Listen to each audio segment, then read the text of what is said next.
Hey guys, today we're going to be working on the Corvette again. I went drag racing as you saw in one of the previous videos.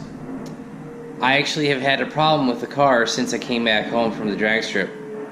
I was doing a pull, I was doing a 1-2 shift at Redline, and what happened was the clutch, like the pedal kind of stuck to the floor, kind of didn't. I'm not sure. I've had this problem before, but specifically what happened was I was at like 7,000 RPM. I went from first to second, and when I hit second, I put the clutch in, took the clutch out, and what happened was as soon as I hit, I let off my foot off the clutch pedal. The car, it's like the clutch like grabbed, release, grabbed, release, grabbed, release. It did that like 3 or 4 times, and my foot wasn't on the clutch pedal. I was just on the gas at that point. After it grabbed it and released, and this happened in a split second. And after it did that grab and release, I instantly let off the throttle, and it slow. So like I backed off the throttle. The clutch wasn't engaged. So what I think caused that issue was a dirty clutch fluid. Basically, the C6 Corvette and the C5 Corvette has the same setup. Has a clutch reservoir, which the way they design the clutch and the torque tube, it actually clutch dust. When you use the clutch, some dust is produced. What happens is that actually gets into the hydraulic system, and you're supposed to clean out the hydraulic system every now and then. So what I'm going to be doing today is what they call the Ranger method. Basically, what you do is you take the clutch reservoir, suck all the fluid out of it, it's brake fluid, so you put new brake fluid in it. And you also have to clean the cap out too, because there can be residual dust and dirt and crap on that as well. So clean off the cap, suck all the old dirty fluid out, and then clean the container, the clutch fluid reservoir, clean that out, put new brake fluid in, and then get in the car with it not on, just, with the car off. Push the clutch pedal in like 20 to 40 times. I think I do about 40. And that should cycle and help clean out the system. You have to flush the system. So I've actually already done it once. Now, this is going to be my second time. I may have to do it a third time, but I'll do it 2 times. And I'll show you how to do it. Okay guys, so what you have here is just put protective coverings because there's painted surfaces near everything. So I put just paper towels, blue paper shop towels, down and around. And the brake fluid looks fairly clean, but so I've done it once. I sucked all the fluid out, replaced it, and then I, pressed the clutch pedal in, and it still looks kind of dirty, so I'm going to clean it probably 1 or 2 more times. First thing you want to do is put your syringe in the reservoir, take up some of the fluid, and put it in the water bottle. The reason the syringe works almost perfect is because it's almost the exact diameter of the water bottle, and it just allows you to get all of the fluid out with no issue. Again, be careful, make sure everything's covered with towels. Use a syringe like 3 or 4 times. Okay. Get one more.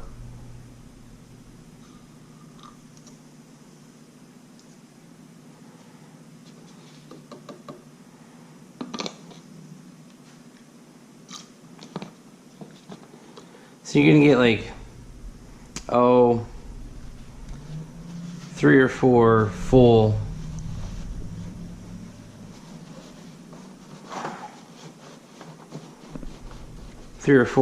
good syringefuls out of the reservoir. Okay. I should grab another paper towel to completely clean this out, but stick your finger down there, clean it out. Okay, you need one end just to kind of get everything out. Alright, so the reservoir is now clean and dry. For the most part, I missed one spot. Alright, the reservoir is clean. Now, for the cap, you're actually gonna wanna take this apart. Let's grab a new paper towel. This just pulls out. And what you wanna do is actually press this cylinder, I don't know what you call it, this rubber assembly, fold it all the way out, extend it, fully extend it, and clean out the in and outer part of it, just so that it's fully clean. Okay, I didn't get everything on the bottom. All right, good enough. Now close it back down, press it back in.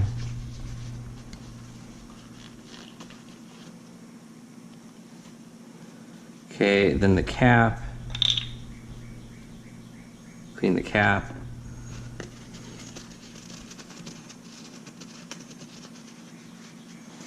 Really not much to this, to be honest.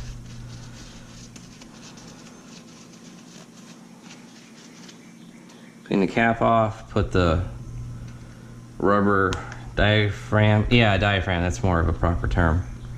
Put this back in, make sure it's fully seated.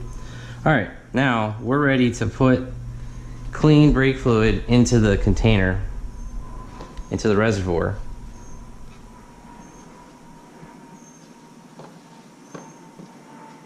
All right, there's that.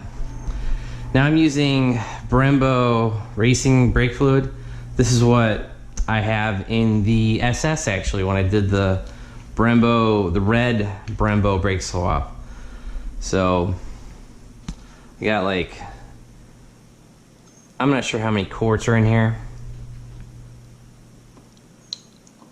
Yeah, see, I'm actually out, but that's fine.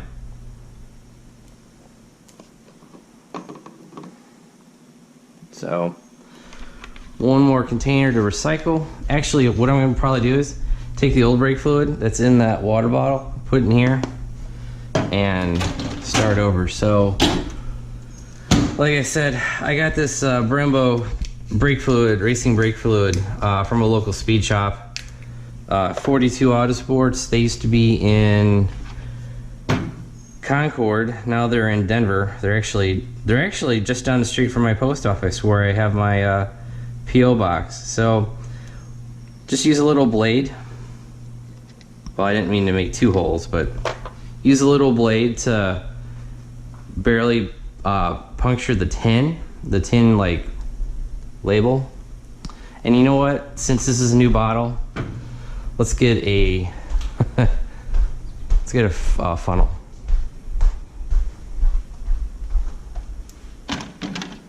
Okay, you don't need a funnel this big, but it doesn't matter. With this bottle being super full, I don't want it to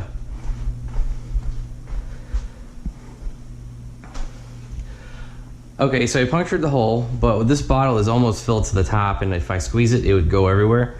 So I grabbed a funnel, and I'm just gonna use this to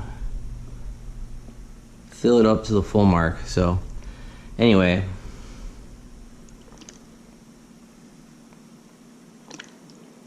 okay, should be about it. Now this brake fluid's brand new. The brake fluid I just took out of it was a little old, probably a couple months old. I know people worry about having water getting into the brake fluid if you have old fluid, but I'll be honest, this is for the clutch. I'm not super worried about there being water contamination in it. So, new brake fluid, it's to the full mark. Put the cap in.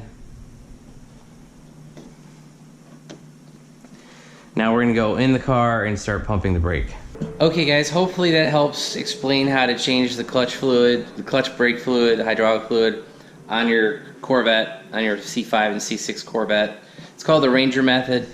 I decided to do my own version of it because, well, you know, I've had clutch issues and I want to show you guys how to resolve it. So Hopefully this helps you resolve a clutch pedal sticking to the floor. I've had that happen before and that sucks. It's like you do a burnout or something and the pedal just sticks.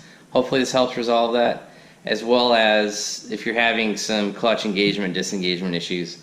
Pending there's no hardware issues with either the clutch pedal, the flywheel, or the hydraulic system, this would be your first step to help to try to diagnose any of those issues. So anyway, thanks guys for watching. Hope you have a good one. Thanks for watching my video. Don't forget to like it, and if you haven't already, please subscribe.